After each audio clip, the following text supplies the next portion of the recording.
Hello and welcome to DD physics. আজকে আমরা critical angle নিয়ে পড়াশোনা করব এবং এই একটি ভিডিওতেই ক্রিটিক্যাল অ্যাঙ্গেলের সমস্ত কনসেপ্ট থাকবে। সেটা ডাব্লিউবিজেই হোক, জেই মেইনস হোক, অথবা নিট হোক, অথবা বোর্ড হোক, যে কোনো পর্যায়ে যে কোনো পরীক্ষায় আমি যে ক্রিটিক্যাল অ্যাঙ্গেল নিয়ে আলোচনা করব সেটা অবশ্যই কাজে লাগবে। অর্থাৎ ক্রিটিক্যাল অ্যাঙ্গেল থেকে যখন কোয়েশ্চেন আসবে এই ভিডিওটাই এনাফ সেটা করার জন্য। ঠিক আছে, তাহলে চলো শুরু করা যাক। ক্রিটিক্যাল অ্যাঙ্গেল, ক্রিটিক্যাল অ্যাঙ্গেল এবং তার সাথে সাথে আরেকটা ওয়ার্ডও চলে আসে যেটাকে বলা হয় total internal reflection. Total internal reflection, okay. Critical angle and total internal reflection, okay fine. তাহলে দেখি ক্রিটিক্যাল অ্যাঙ্গেল ব্যাপারটা কি। দেখো, তো আমি নিচের যে মিডিয়ামটা আছে সেটাকে আমি ডেন্সার মিডিয়াম নিচ্ছি, আর ওপরের মিডিয়ামটাকে আমরা রেয়ার মিডিয়াম নিচ্ছি। নিচেরটা ডেন্সার, ওপরেরটা রেয়ার, নিচেরটা ডেন্সার, ওপরেরটা রেয়ার। এবার যখন লাইট যাচ্ছে, কোথা থেকে কোথায় যাচ্ছে? ডেন্সার মিডিয়াম থেকে রেয়ার আর মিডিয়ামে লাইট গেল, তাহলে এখানে একটা নর্মাল আঁকতে হবে। ওকে ফাইন, তাহলে এটা আমার ইনসিডেন্ট অ্যাঙ্গেল। ওকে, এটা আমার ইনসিডেন্ট অ্যাঙ্গেল। সাপোজ ধরো ইনসিডেন্ট অ্যাঙ্গেলটা হচ্ছে আই। এবার ডেন্সার মিডিয়াম থেকে যখন রেয়ার আর মিডিয়ামে লাইট যাবে তখন লাইট কি করবে? নর্মাল থেকে দূরে সরে যাবে। লাইট কি করবে? নর্মাল থেকে দূরে সরে যাবে।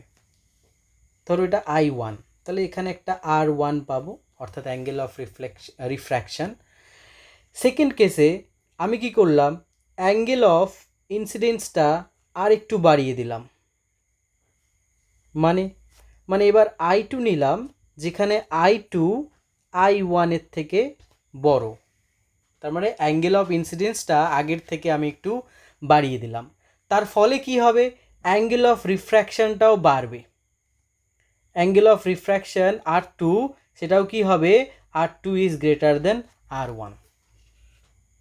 তাহলে আমি কি দেখলাম? ফার্স্ট কেসে I1 R1 ছিল, সেকেন্ড কেসে I2 R2। Angle of incidence বাড়ানোর ফলে দেখলাম অ্যাঙ্গেল অফ রিফ্র্যাকশন বাড়ছে।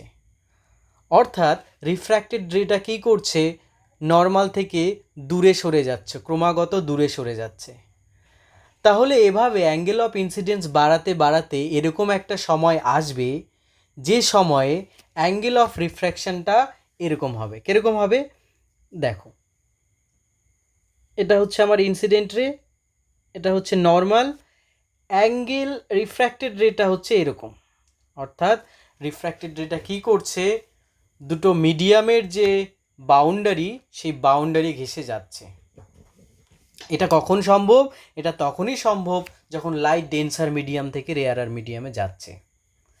তাহলে এই যে অ্যাঙ্গেলটা, এটা একটা স্পেশাল অ্যাঙ্গেল, যার ফলে একটা স্পেশাল কেস হচ্ছে। সেই স্পেশাল কেসটা কি? যে রিফ্র্যাক্টেড রেটা দুটো মিডিয়ামের যে বাউন্ডারি সেটা ঘেঁষে যাচ্ছে। তাহলে এই অ্যাঙ্গেলটাকে, সেই অ্যাঙ্গেল অফ ইনসিডেন্সটাকে বলবো আমরা ক্রিটিক্যাল অ্যাঙ্গেল এবং ডিনোট করব বাই থিটা সি। তাহলে এখানে অ্যাঙ্গেল অফ রিফ্র্যাকশন কত হয়ে যাচ্ছে? অ্যাঙ্গেল অফ রিফ্র্যাকশন হয়ে যাচ্ছে 90 ডিগ্রি। তাহলে এই থিটা সি এর ভ্যালু আমরা কিভাবে বের করব? চলো থিটা সি এর ভ্যালু আমরা বের করি। তার আগে আমি দুটো জিনিস লিখতে চাই। আচ্ছা, আগে থিটা সি এর ভ্যালুটা আগে বের করে নিই, তারপরে আমি সেটা লিখছি। তো নিচেরটা ডেন্সার মিডিয়াম, ডেন্সার মিডিয়ামের absolute refractive index mu D, rarer মিডিয়ামের absolute refractive index mu R. Okay, so by using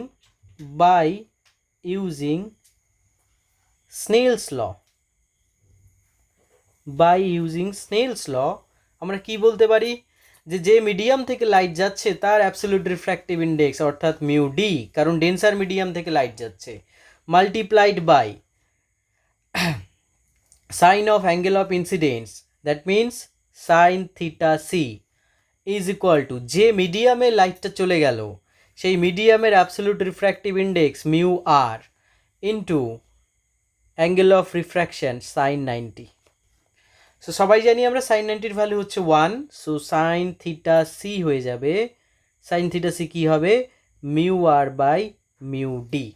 sign theta C কী হয়ে গেল, সাইন থিটা সি হয়ে গেল mu R by mu D, অর্থাৎ সাইন থিটা সির ভ্যালু হয়ে যাবে mu R by mu D, absolute refractive index of rarer medium by absolute refractive index of denser medium.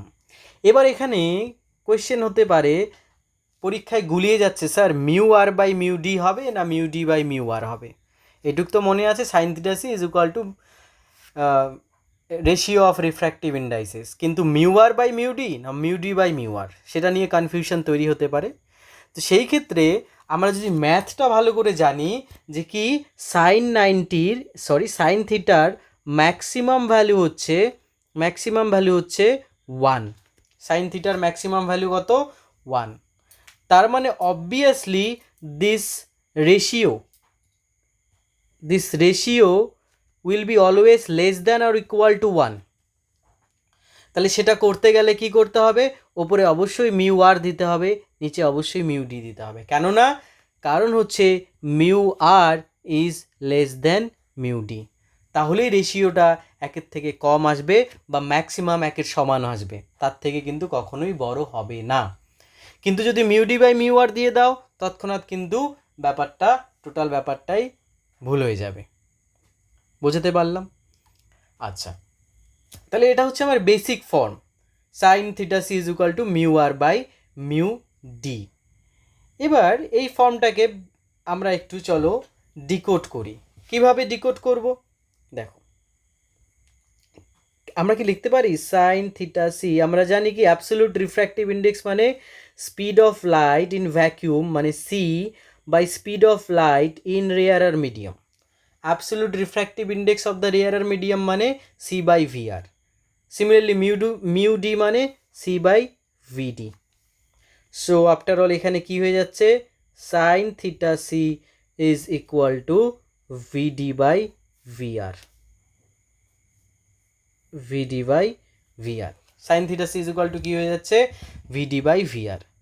এখানেও কনফিউশন তৈরি হতে পারে যে ভিডি বাই ভিআর না VR by VD, same logic same, sine থিটার ম্যাক্সিমাম ভ্যালু 1 হতে পারে, তাই না, 1-এর থেকে বড় হবে না, তাহলে একমাত্র ভিডি বাই ভিআর করলেই সেই জিনিসটা লেস দ্যান ইকুয়াল টু 1 হবে, কারণ ডেন্সার মিডিয়ামে স্পিড কম হয়, রেয়ারার মিডিয়ামে স্পিড বেশি হয়।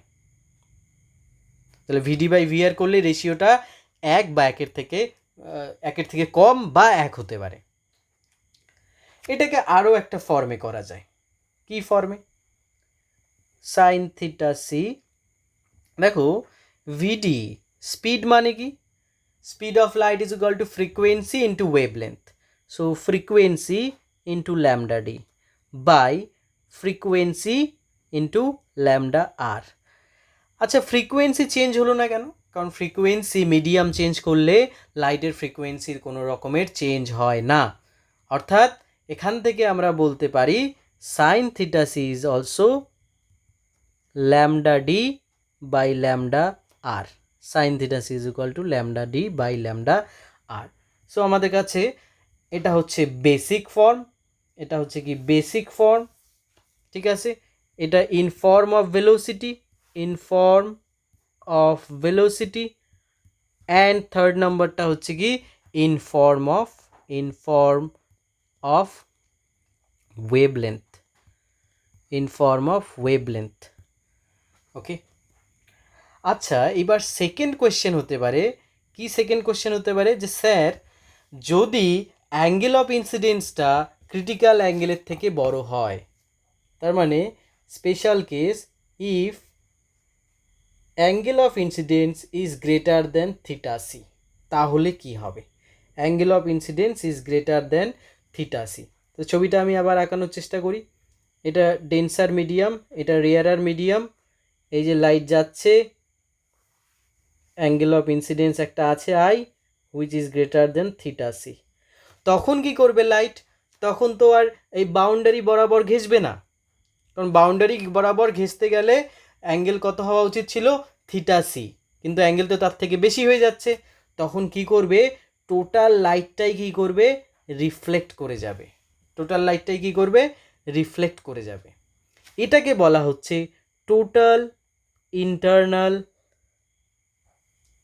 রিফ্লেকশন। এটাকে কি বলা হচ্ছে, এটাকে বলা হচ্ছে টোটাল ইন্টারনাল রিফ্লেকশন। এটাকে টোটাল কেন বলা হয়, কারণ টোটাল লাইটটাই রিফ্লেক্ট করে যায়। থিওরিটিক্যালি আমরা ধরছি কোনো অ্যাবজর্পশন নেই, তাহলে টোটাল যে লাইটটা পড়লো সেই বাউন্ডারিতে টোটাল লাইটটাই আবার ব্যাক করে যাচ্ছে। That means no loss of energy. Total লাইটটাই যেহেতু ব্যাক করছে, তাহলে এনার্জির কোনো রকমের কিন্তু লস হচ্ছে না। কিন্তু নর্মাল রিফ্লেকশন আর রিফ্র্যাকশানে কি হচ্ছে, ধরো যে কথার কথা এটা একটা কাচের একটা স্ল্যাব আছে, তো এখানে যখন আলো এসে পড়ছে তখন কি হচ্ছে জানো, তখন একটা পার্ট রিফ্লেক্ট করছে, আরেকটা পার্ট কি করছে, রিফ্র্যাক্ট করছে। ঠিক আছে, তো দুটো পার্ট হচ্ছে। যেই পার্টটা রিফ্লেক্ট করছে তার ইন্টেন্সিটি যদি টোটাল যেই লাইটটা পড়ছে তার ইন্টেন্সিটি যদি আই হয়, এবং যে লাইটটা রিফ্লেক্ট করে যাচ্ছে তার ইন্টেন্সিটি যদি I1 হয়, যেটা রিফ্র্যাক্ট করছে তার যদি I2 হয়, তাহলে অবভিয়াসলি দেখতে পাচ্ছ I1 is less then I and I2 is also less than I। কিন্তু এই ক্ষেত্রে টোটাল ইনসিডেন্ট রের ইন্টেন্সিটি যদি I হয়, রিফ্লেক্টেড রেরও ইন্টেন্সিটি I হবে, ইন্টেন্সিটির কোনো চেঞ্জ হবে না। তার জন্যই তো বললাম নো লস অফ এনার্জি। এবং এটাকে বিভিন্ন জায়গায় আমরা ইউজ করি। সব থেকে কমন ইউজ হচ্ছে অপটিক্যাল ফাইবার, সেদিকে আমি আর যাচ্ছি না। আমার মেন উদ্দেশ্য ছিল ক্রিটিক্যাল অ্যাঙ্গেলের পার্সপেক্টিভটা বোঝানো। আবার দেখিয়ে দিচ্ছি, sine theta C is equal to mu R by mu D, sine theta C is equal to V D by V R, sine theta C is equal to lambda D by lambda R. কখনোই ভুল হবে না যদি লজিকটা বুঝে থাকো, যে sign থিটার value maximum 1 হয়, তার মানে অবশ্যই যে রেশিওটা আছে, যে ফ্র্যাকশনটা আছে, সেটা মিনিমাম লেস দেন 1 হতে হবে। এবং লেস দেন 1 হতে গেলে কি করতে হয় সেইটা তোমরা অবশ্যই জানো। এবার চলো এটার উপরে আমরা কয়েকটা নিউমেরিক্যাল আমরা করি। ঠিক আছে, ফার্স্টের নিউমেরিক্যালটা কি বলেছে, ফার্স্টের নিউমেরিক্যালটা বলেছে যে, এক মিনিট, তার আগে আমি একটু সিলেক্ট করে নেই। ওকে আচ্ছা, ঠিক আছে। The speed of light in medium A and medium B are 2 into 10 to the power 10 centimeter per second and 1.5 into 10 to the power 10 centimeter per second. তাহলে বলেছে a ray of light enters from the medium B to A at an angle theta. If the ray suffers total internal reflection, then আচ্ছা, first of all A আর B এর মধ্যে কে ডেন্সার medium কে রেয়ারার medium সেটা বোঝা যাচ্ছে কি? পরের লাইনটা না পড়ে ফার্স্টের লাইনটা থেকে কি বোঝা যাচ্ছে? অবশ্যই। দেখো ভিডি যেটা আছে, ডেন্সার মিডিয়ামের স্পিড কি হয়? কম হয়। এই দুটোর মধ্যে কোনটা কম? 1.5 into 10 to the power 10 centimetre per second, এটা কম আছে। এটা কোন মিডিয়াম? এটা হচ্ছে বি মিডিয়াম। অ্যান্ড পরের ভি আর কত? V R speed of light in rarer medium is 2 into 10 to the power 10 centimetre per second. That means A. তার মানে আমার বোঝা গেল এ হচ্ছে রেয়ারার মিডিয়াম, বি হচ্ছে ডেন্সার মিডিয়াম। লাইট কি করছে? Light from B to A travel করছে, বি টু এ ট্রাভেল করছে। ট্রাভেল করার সময় কি বলছে? B to A at an angle theta enters from the medium B to A at an angle theta. So this angle is theta. If the রে suffers total internal reflection, তার মানে total internal reflection হচ্ছে, তার মানে এই theta যে আছে এটা নর্মাল থিটা নয়, এটা হচ্ছে critical angle. Critical angle, not critical angle, this theta is greater than critical angle theta C. তার জন্যই তো কি হচ্ছে, টোটাল ইন্টারনাল রিফ্লেকশন হচ্ছে। কেন টোটাল ইন্টারনাল রিফ্লেকশন হচ্ছে? কারণ অ্যাঙ্গেল অফ ইনসিডেন্স অবশ্যই ক্রিটিক্যাল অ্যাঙ্গেলের থেকে বেশি। তাহলে বলছে নিচের কোন রিলেশনটি ঠিক? তাহলে আমরা প্রথমে কি করব, ক্রিটিক্যাল অ্যাঙ্গেলটা বের করে নেব। So sine theta C is equal to কী হবে, ভিডি বাই ভিআর না ভিআর বাই ভিডি? স্যার একের থেকে কম হতে হবে, তার মানে অবশ্যই একের থেকে যদি কম হতে হয় তার মানে অবশ্যই সেটা কি হবে, সেটা হবে ভিডি বাই ভিআর। তার মানে 1.5 ইন্টু 10⁻10 বাই 2 ইন্টু 10⁻10। ওকে, ঠিক আছে। তার মানে সাইন থিটা সি কি হতে হবে, সাইন থিটা সি হতে হবে 15/20, 5 দিয়ে যদি কাটি 3/4। তার মানে থিটা সি কত হতে হবে, সাইন ইনভার্স অফ 3/4। তার মানে কি, তার মানে হচ্ছে যদি অ্যাঙ্গেল সাইন ইনভার্স অফ 3/4 হয় তাহলে রিফ্র্যাক্টেড রে দুই মিডিয়ামের বাউন্ডারি ঘেঁষে যাবে। এখানে বলেছে টোটাল ইন্টারনাল রিফ্লেকশন হচ্ছে, তার মানে this theta angle of incidence, this must be greater than theta C. That means theta is greater than sine inverse of 3/4।